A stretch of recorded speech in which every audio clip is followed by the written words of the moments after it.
இந்த மாதத்தில் அதிகமாக எங்கள் தலைவர் முஹம்மதே முஸ்தபா ஸல்லல்லாஹு அலைஹி வஸல்லம் அன்னவர்கள் மீது ஸலவாத் சொல்ல வேண்டும்.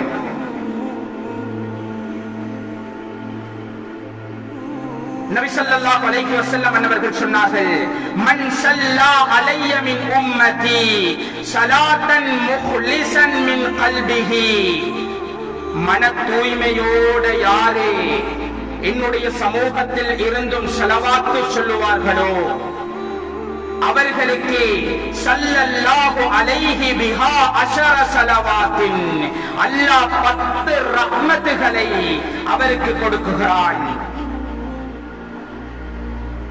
வரஃபஅஹு பிஹா அஷர தரஜாத்தின், அவருடைய 10 அந்தஸ்துகளை அல்லாஹ் உயர்த்துகிறான். வகதப லஹு பிஹா அஷர ஹஸனாத்தின், அவருக்கு 10 நன்மைகள் எழுதப்படுகிறது. வமஹா அன்ஹு அஷர ஸய்யிஆத்தின், அவருடைய 10 பாவங்கள் அழிக்கப்படுகிறது. கண்ணியமான அல்லாஹ்வின் நல்லடியார்களே, அன்பார்ந்தவர்களே, நாம் அதிகமாக ஸலவாத் சொல்ல வேண்டும்.